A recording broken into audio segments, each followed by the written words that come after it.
What's up, ladies and gents? This is KSigKid coming at you with another Destiny video. Today we're giving you some information overload. We're going to go through some bullet points and just give you a ton of Age of Triumph information that you did not receive from the stream. This is all stuff that is happening in Age of Triumph on Tuesday that Bungie didn't even talk about. So if you want to keep anything a little bit of a secret, you should maybe just go ahead and smack that like button and then go ahead and bounce out and just wait until Tuesday. So after the live stream, there were a lot of Guardians with a lot of questions, myself included.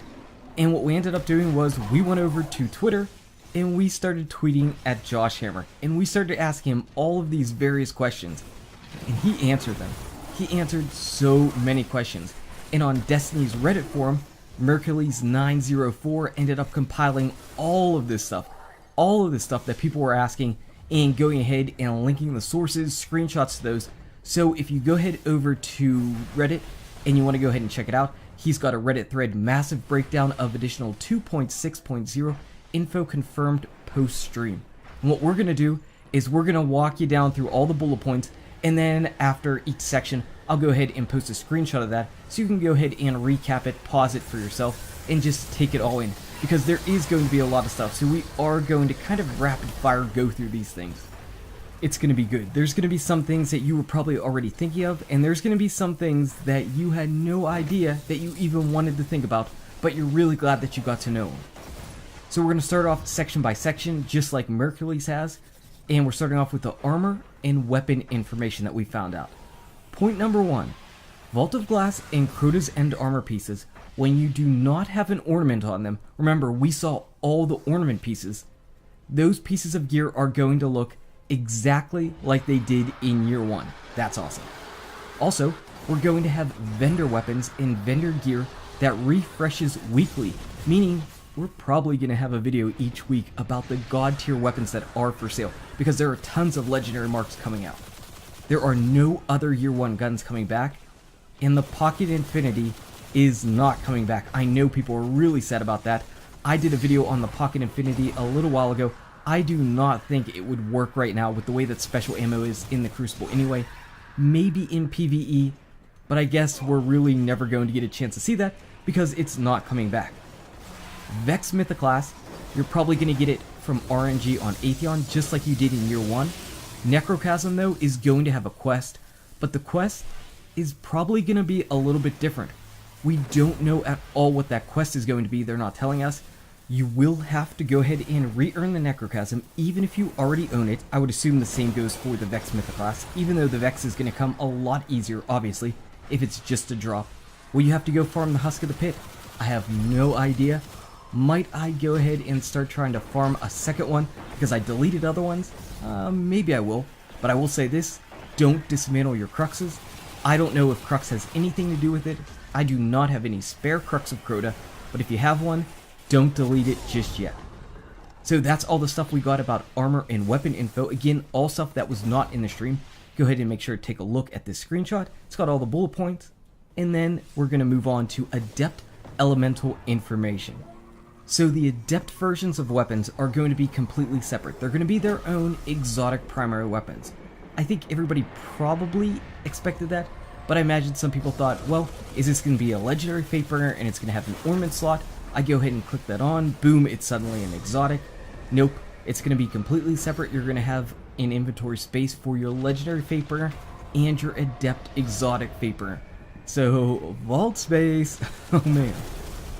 Also, we've got Adept primaries that you earn those through the challenge modes. And the only Adept weapons you get will be the raid primaries. That's it. Nothing else. No other primaries are having elemental damage added to it. So, nope, you're not going to be getting your Lord High Fixer with an elemental burn. Nope, just the Fatebringer. Trials primary weapons will not be elemental. Even though they were in year 1, they are not going to be now. They're not going to turn elemental, nothing like that. Here's what I was really curious about. So King's Fall, it was the only raid that had an RNG chance for perks. It was the only one. Every other raid weapon ended up having just set perks for the weapon. So I was like, how in the world are they going to go ahead and make those exotic? Because, well, exotic weapons don't have any random chances. It's not RNG, it's all set. So apparently, Bungie already chose the perks. They already chose all the perks that we're going to have on those weapons. So will the legendary versions have an RNG perk or be set? That I don't know. The exotics will be chosen though. I would imagine I could pick out the perks for 2 weapons. For the pulse rifle, it's got to be Firefly, and for the scout rifle, it's got to be full auto. For the hand cannon and auto rifle, don't know, don't care, those are really terrible weapons. The other 2 are at least marginally useful in PvE. So we've also got Adept Elements having set elements they can drop with. So the Faper isn't going to come in Arc and Void and Solar, it's going to be Arc, and it's always going to be Arc. The Outbreak Prime and the Touch of Malice will not have elemental damage. So that's all the info we got on Adept Elemental Primaries. You can go ahead and take a screenshot or pause the video, just check that out right here. And we're going to move on to the Sandbox and Balance changes. So, shotgun in-air accuracy changes will be pushed through. They weren't exactly going through before, they're going to be pushed through and monitored. Yeah, shotguns got changed, guys. Touch of Malice, though, is not getting changed. So we're not going to have our original Touch of Malice like we did in Kingsfall. We are not going to be able to bounce in and out of the Blessing of Light bubble from the Titan and basically have infinite shots with the extra damage. How that's going to play out for people that haven't done Kingsfall is yet to be seen, unfortunately. The Chaperone, we talked about in-air accuracy changes. The Chaperone is affected by that. Even though it does not have RNG pellets, it only shoots out 1 slug. For hand cannons, people are talking about the hand cannon range nerf, and it's actually not all hand cannons that received a 3 meter nerf. Hand cannons with the lowest range only received a 2.75 meter nerf. The other ones, they got 3 meters. Auto rifles also are not getting a damage buff, but because their damage fall off is going to be less severe and it's going to go out further, you're going to be able to hit for max damage from a little bit further out.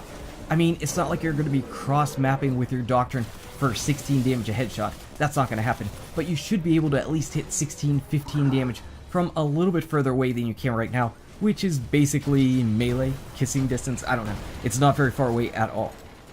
The hand cannon damage nerf does one thing, and that's make the fall off start at 3 meters. So hand cannons really didn't receive a damage nerf to their base damage, it's only the fall off damage that's going to start off 3 meters sooner than it did before. Astrocyte's Verse is actually getting buffed, but I don't know if it's going to make a difference. Right now, it's giving you +3 recovery, basically whenever you blink, to go ahead and get your recovery started. Now it's going to go up to +7, but the timing and everything is so weird, I don't know that that's going to make a difference. The health regen perks are going to get changed. Right now, you're getting 36 health back. It's going to be bumped up to 57. It's still not going to auto-trigger, though, the rest of the regeneration, which, in my personal opinion, is still why the old changes were much better. Finally, we're going to go ahead and move on to our last 2 things. You can go ahead and check out this screenshot. We've got ornaments. No ornaments for the Outbreak Prime. Yet. And only the Suros regime is getting 2 ornaments. Also, there is no word on PlayStation exclusives coming to Xbox. Somebody asked me about that, we don't know. And sticky grenades are on the radar though. Oh man, sticky grenades are powerful, but the reason why they're so powerful right now, they've performed exactly the same, is because everything else is so weak. Don't touch the grenades. Oh jeez. Just buff the other stuff. Buff the other stuff. Leave this alone. Anyway, guys and gals, that was a ton of awesome information. If you enjoyed this video, go ahead and smack that like button and subscribe to the channel. Check out these awesome videos. Good luck with your raid, your drops, your Age of Triumph, and I'll see you around in Destiny. #ThankYou Reddit.